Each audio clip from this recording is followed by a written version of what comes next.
Abusuafo eye Abu Jinapor, former Land and Natural Resources Minister for the MPP. Ela abusuan sesi no ho nsem aba enya nsem keto ni na se ade a omo echira papai abra na oye Land and Natural Resources Minister dima Mayoko MPP no omo chira nsase a papai na se beka se state land any state resources a papai atumi atom na chese enya nsem keto a sesi omo akwale for an arrest. Na just omo qualify for arrest as papai atwere letter e dey akoma eye diplomatic people for say omo mra no mo meka bi enfama eye omo the minority eye MPP na busua ensem no dorso me pesem kasa bo ne pese e ko na ekuti ensem a aba betodwa efa eye Abu Jinapor ho a enya ensem keto asese omo akwale for an arrest a chese papai no ho atwere no a chese no ho apu papa ne letter wasa atwere e dey akoma diplomatic people for say omumra no meka bi enfama eye omu the minority eye MPP abusuya yenko ne nkotie enioma omu echira former Land and Natural Resources Minister Abu Jinapor enioma waye ane abra na owo power na say abra na tumi ekuro omo no bra oboye abusuya yintie emra sesia eha eda so ye be media Jesus say ene dey community channel so ye be subscribe my notification bell so for more political update. Yintie nsem no manka se nchire mo emra sesia ye das Minister, former Lands Minister, Samuel Abu Jinapor. Wachon krata e dey ama your friend say diplomatic corps no and Lebanon from before say diplomatic corps na wo mo ewo kroma say now obi atu be chro krata de komo so mo intelligence kroma mo sunchen wo Abu Jinapor de na see wo Abu Jinapor wo to sa kama na Lands Minister wo wabra so na etos o mine sase asase ya ban dia ho na wabra so na ye ton bebre e no ba ye ba wansa mo muye ye wo wabra so wa Lands Minister ana Ghana nsase nyina say ye wo galamse ho Samuel Abu Jinapor want me control letter time 2022 British Commission abeka kire ye say Ghana eye drug trafficking area no na wo Abu Jinapor wo ho what be sure letter. They should stop being hypocrite. Power. And this time around, reset, if you are not ready to be part of the reset, withdraw. And not yes. NDC for na chedodo. Abayana che. Yes. Say I started to just anchor because evidence was say a ton state lands. Yes. Why na share your my ton? Yeah. Ya china anko benya no akwa. Do me yes the way. You say why? Mucho. Anna. Many penny be kasa. Because they say yes, and someone who ye your tea, no one can say big bab on Tibecasa, Bapemone, let a bidding gusu number bonti and minority, a bidding my enemies or Monsacheto Crobimoa, you bet my son Pechi, no guso no more yedi, PSA, a quietness and I say, Mubi, you may yeno, ya yagu. Na eya no krase we no me the same people who we obeye the dying kosiaga enti before no nya posti bibi kwabra du bu ahene krase we ye pozi o enkosiaga NSS o me se enkosiaga enti ye se be siaga na se ensiaga e wo my Ghana mu a because ye nyina ye wa ye bi ye ni ye hwe His Excellency John Dramani Mahama any NDC abanyi obobo so mo sei so mo di oro aba will be a waffles cobeji, will be a woody bonny on Mobechano, because MPP for the Trasufi Okoyi, woman here be some 70 PSC, made my dog, Miss Amakwaba Bium. The removal of EC chair, where there are 9 kind topics in the home, but a bebo and rain maintenance, say, slipping it through. Do you think, say, because Nanaku for the buy, Saloto say, Ewo, your petition say, you see faceless people, one when a petition, ya my own. Mampenya Akufo-Addo Edema Council of State omo deliberate wo ho a yini fi ho Yora Mahama aba ya petition and also ya kanema and also boiled down to incompetence and also say yini fi ho does it mean say abai bia ba ye necessary electoral commission and free one I mean I don't think so but I would say as on mine you put the principles in place. Your democracy, whether you like it or not, it's as fragile as anything else. And when your people are or more conduct, are questionable to some extent. Now the way we see on Yamano, Washa that she between this Jones Bonnie, Abra or Minor. It is the next one is you being some microphone, everyone said there, you between people wait for people who have credibility and integrity to take over the office. Mr. Mika, yentimi nkoto ba now as EC chair no won't even declare results 6 times. I mean, it doesn't make any sense. A quite bad so now first our quality results 90 I say we change 6 times. And no I dey ba ko I mean say a chese woni maduma. Oh, but say eno dey say wo hwa results no ba na bi na ye tabulate a say mistake betumi aba. And pato mistake dey tiri ba na mo make say ba ko mienu a wuti wo di che. Na say 6 times one gasa what tabulate ade na publish no what change 6 times there me gidi say entwa I know you mean my big problem with the Electoral Commission. It's all for Adam GH boss you so say one for petition enko na so emba emfaso. A quite be no yes I mean the point is on say oh yeah there na say transparency na say one gasa no wentimi anyina wona so ankasa o ebia enam ade way sunti na man here say you see transparency in our electoral process is very important. Say yama transparency it creates unnecessary confusion.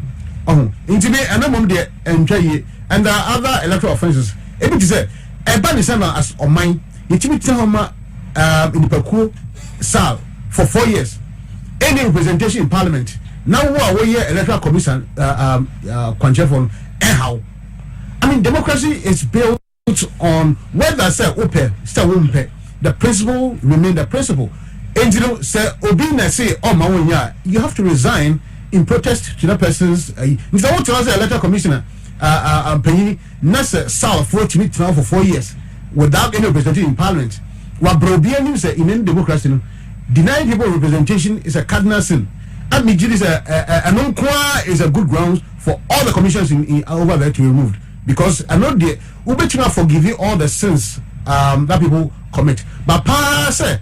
Enipa kubi hom ye die ni da boni edina with the chance to be represented in parliament you know and kwa is enough so one gazano you are complicit in terms of your capacity to perform your legal duty as electoral commissioner you know I know there say many omo nya adwen obi bia okra sa south for issue nkwa de many na adwen and I believe that it's a grounds for somebody to be removed from office for incompetence. Because I think that it's a sign of complicity. So we didn't run so now we didn't run so we didn't go to that commission home or Brown Maraso. Salvo it's a dent on our democracy and we should be ashamed as Ghanaians for allowing people to deny a group of people no representation, not for 2 days, not for 3 weeks, but for entire 4 years. I mean that's a shame. And then just because of political expediency. As I'm not quite to so ecosystem. Up to now, yeah, the technicalities, yeah, and then I'm high, and Kosiaga, and then I made sure, in EC chair, all that you needed was to lay an ally in parliament that creates the constituency. A simple matter. Say, and it's so by beginning now, you could have corrected your error down the lane.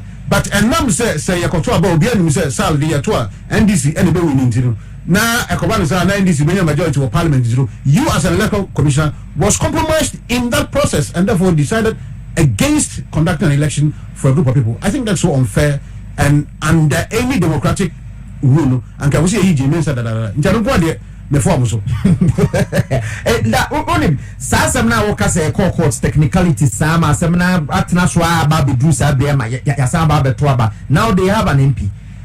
Does it a precure efa Ghana judiciary home? So yes, you see the be because say on my because judiciary is a key component of that democracy. Democracy without judiciary is no democracy. Now, I did what was here. Say, you see, justice must not only be served, but must be seen to be served. Indeed, sir, pay, and yes, sir, oh, what court, you do some, but I was so be who's and you be quite fast, do some, and you're not counsel now, sir, sir. And the judiciary has to play its role as a fair and neutral arbiter in all these matters. Sakobane say, as soon as in a benching asamba, ya what they can, Kwakumano, Yaba asamba, the Okanwa, and no, it doesn't give confidence of the people in the judicial system. Say, and for a confidence, a regime, ye judicial system, Sakofoma, they will force to take the law into their own hands. In the minister, they may need connection in government, may need connection in power. In the minister, court here, ninya atemwa maminche intino ene se wo se tu na metwina mekuni pa corona na matwetwe no mekuni nipa no ene de ba no emra ye koyere sana na you know it taking us back intino me I'm just going to say the judges no bibiania momo fair in the way we hear matters, whether they are political coloration or not, so that people can have confidence in our electoral process. And not everybody can make it. And more shekina, if you say, "Uni say to a baby, na se mfahuni the subfici esisimia, na me the court be there, my Frenchim, and mfahuni say, why the one, say ye timidu sa pempensu to the Kenya.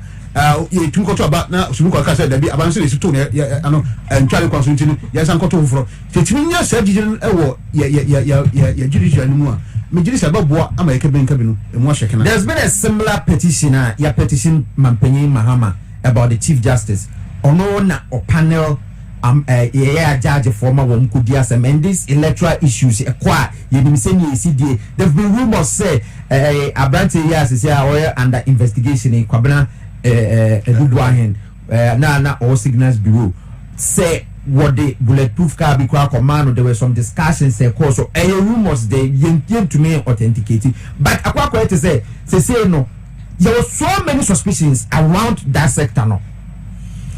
Yeah, and Nutina me make say what your democracy any can be when and because sir we are otimwafo I was say the way we see a conduct on emma enipa nyina nya rehim e wo mu say emfa ho ni say asema ba beto wona so because na wunim the ba beto wona so I was say enipa nya gidi wo mu say wo beye prepare in terms of judgment obama inti say and some be say for wa ya na tosin kakra so minim say okay minim de na mom anu say petition ma bani say or the common council of state yes ya ma chief justice chance to respond what respond into yeah sure they because but do you think say resetting agenda na Mampanyi aka no Ghana Judicial Service and I said oba omaimu ha Ghana Judiciary no so office here overhauling they tell me say your Judicial Council honum General Legal Council honum your ekweku was a discipline judges when they don't do the right thing. I don't like political interference in the judicial system because it creates some kind of bias. Sir, everybody say, Ediana Miankasano, me would imagine enanam, but enam say, me nam for your me new myophobia, the way you see into you say, I am being influenced by those people. And you know, as much as possible, in judicial was someone who said, whatever you do will be used against you in the court of public opinion. Sure. And you know, sir, amanyofoi bemu beberia. Momo mun say there be ko nientia sabi obi ekodi Supreme Court yes say o retire kra na bibi efa ho bia na oman nafa yentimi ma won koye adwuma bi enkoji ska ni adade because sabi oman obviously secret there be di unchen you have so much at your disposal. You know, I'm just saying say amanyofo get closer to justices in the hope say so chinabino na say mi ba ebia obeze obagum kakrama no and don't just say necessarily no sanity but once you get closer to people like that no the perception no begin to build. You know, let's just say ajaji for obianim say oh yeah otemwafo enye dwuma ketwa if you say emrano honum enna no kura no honum sometimes no emrano no kura no ebebra but I was timi edi unyansa etimi de so na o make sure say in the end no o say justice is served enye adwuma ketwa unimi nipa adwen nti I was wutimi tutu nipa no nti a very very difficult task nti be say obi nim yeah kokotwa people don't follow all the nitty-gritty the details near that nti akwani say sometimes technicalities we need that they for the buasem bia na ma nipa a confidence no ecoform nti as much as possible no the judiciary should be insulated from political elite but CCI is a petition Council of State for ehwehwema no mufu say Chief Justice no waye bibia enye bibi papa nti say ye wo mra extend Nintia. You bet you may Chief Justice every office. It is a better say a man. You share your wire no necessary number and say, Ubi, sir, you need through one day. Some opinion say another Chief Justice, which is a to me, or mine, Eddie Amano. Some of the political interference. Not necessarily, but I don't make us say, you see, people have called for constitutional review, which is working on over the years. I believe that. Say you police penny, you electoral commission penny for you chief justice. Ni na can and no man constitution be to me a review. I'm just saying, I'm just saying, 2 minutes over my penny. Processes for either appointing or removing a chief justice has been laid down. Indeed, one of the processes has been activated. We are here a 2 minute Ediamano. I will say first of all, Abu Jinapor, somewhere Abu Jinapor, and I just said no one can dream about the sales of estate lands or quite bonny sono, and I just said oh no, and as I be actually this issue more, I just say calling for an arrest immediately, and Sakra no pay justice no. Nipa no calling for justice no. Allegedly on where the bonny case or mine.